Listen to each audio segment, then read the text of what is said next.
ルフィ、聞こえるか？ああ！不安にさせたかよ。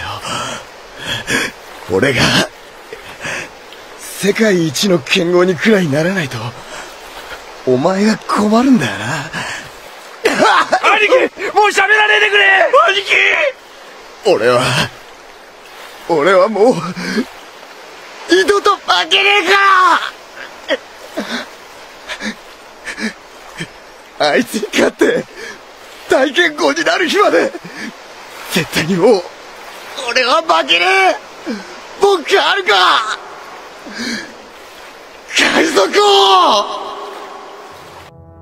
Kata-kata tersebut bukan hanya sekedar janji, tapi sumpah hidup dari Roronoa Zoro, pendekar pedang di kapal topi jerami, seorang pria yang tidak hanya hidup untuk dirinya sendiri, tapi juga untuk mimpi dan janji yang dia pegang sejak kecil. Sejak kecil, Zoro sudah memiliki tekad baja. Ia tidak pernah ingin kalah, bahkan dari seseorang yang lebih kuat darinya. Tapi, ada satu orang yang selalu membuatnya merasa tertinggal. Ialah Kuina. Kuina adalah satu-satunya orang yang Zoro anggap rival sejatinya. Namun, dunia tidak adil. Kuina meninggal karena kecelakaan terjatuh dari tangga, meninggalkan Zoro dengan perasaan gagal yang mendalam. Sejak saat itu, mimpinya berubah menjadi janji. Ia tidak hanya bertarung untuk dirinya sendiri, tetapi juga untuk Kuina, untuk membuktikan bahwa janji yang dibuat dengan sepenuh hati tidak akan pernah mati. Zoro mungkin tampak seperti pria yang keras kepala dan dingin, tetapi ada satu hal yang membuatnya unik, yaitu kesetiaannya. Sejak pertama kali bergabung dengan Luffy, Zoro telah memutuskan bahwa ia mendukung kaptennya sampai akhir. Buktinya adalah ketika di Trailer Bark, ketika Kuma hampir membunuh Luffy, Zoro rela menanggung semua rasa sakit yang seharusnya diterima kaptennya. Bagi Zoro, kesetiaan tidak bisa ditawar. Jika ia telah mempercayai seseorang, maka ia mempertaruhkan nyawanya demi mereka. Zoro adalah orang yang memiliki harga diri tinggi, tetapi ia juga tahu kapan harus menurunkan egonya. Ketika Sanji ingin mengorbankan dirinya di Whole Cake Island, Zoro marah. Bukan karena ia membenci Sanji, tapi karena ia tahu bahwa seorang kru tidak bisa bertarung sendiri.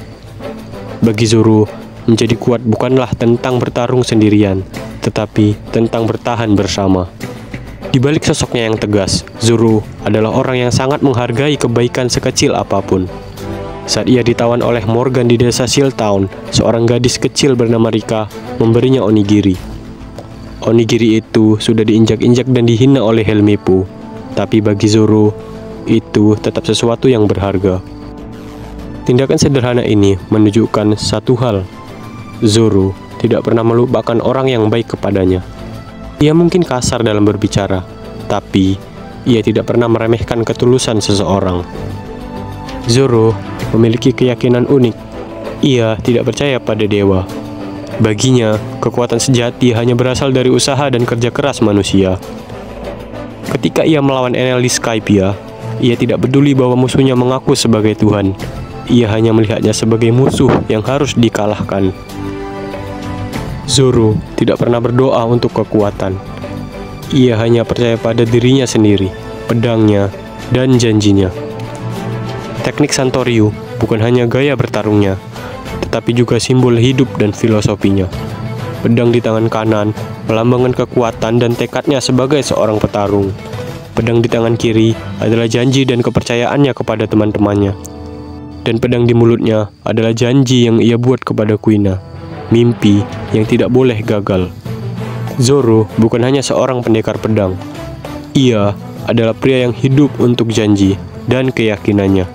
Ia percaya bahwa kekuatan sejati berasal dari usaha, bukan keajaiban. Ia tidak meminta bantuan dewa, tetapi ia tidak akan pernah melupakan orang yang membantunya. Dan yang terpenting, ia adalah orang yang akan bertarung sampai mati untuk mimpi yang telah ia janjikan.